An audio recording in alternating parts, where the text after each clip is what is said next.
When I was a correspondent in the US, I went to many of these Donald Trump rallies at a time when he was already a former president, and those things are still very, very secure. So to simplify things, there are basically three rings of security around someone like Donald Trump, like a former president. There's the Secret Service, those agents that you see on that picture with the suits that are really around him near that podium. Then there is what they call the official security perimeter around the arena, around that location where there are barriers and there is strict screening for people who get in. That is true for the audience, for any normal person who is coming in. But it's also true for people like us, like reporters. We get our bags checked, dog sniffers, we go through metal detectors. They really pick apart every single person who comes in there. So that area is very, very much secure. And then you have that sort of third exterior layer of security. That is something that the advance team of a campaign or a president, along with Secret Service and local law enforcement, they plan ahead. The campaign says, we want to put the stage there. This is where we want him to be. And the Secret Service says, yes, it's possible. No, it's not possible. And they secure all of the buildings around, especially one that has a line of sight onto that podium. And so that is why you have this question about how is it possible that a roof that had a direct line of sight to the president where he was standing, how that roof was not secure. Why wasn't there someone on the roof or someone next to the building? Had it been secured and then somebody slipped through the cracks? A lot of questions about who maybe dropped the ball.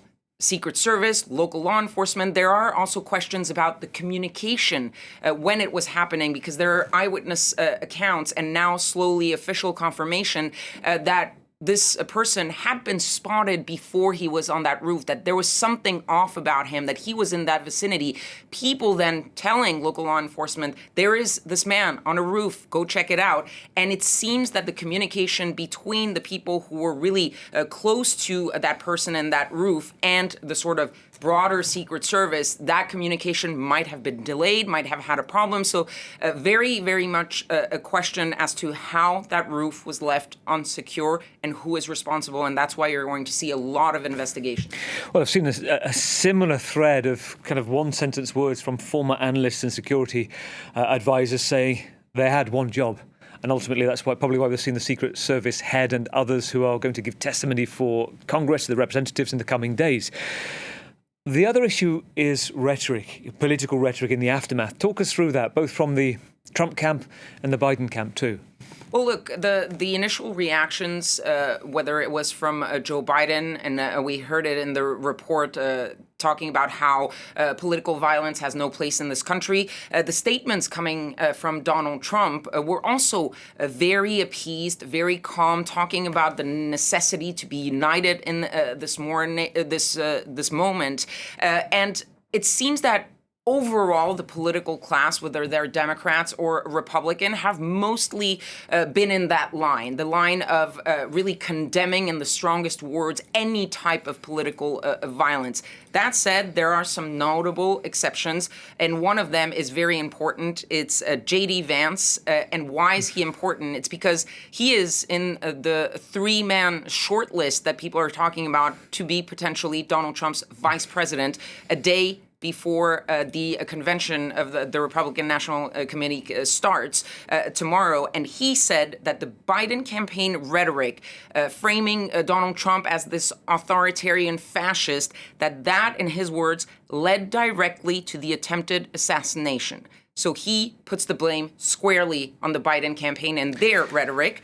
Tim Scott, using some of the same words, saying Democrats and their inflammatory rhetoric, along with their allies in the media, recklessly stoked fears. And the reason why I'm mentioning the media is that in the immediate aftermath, when Donald Trump was being whisked away from that stage, if you see some of the shots from the press risers, you see that the crowd turns on the reporters.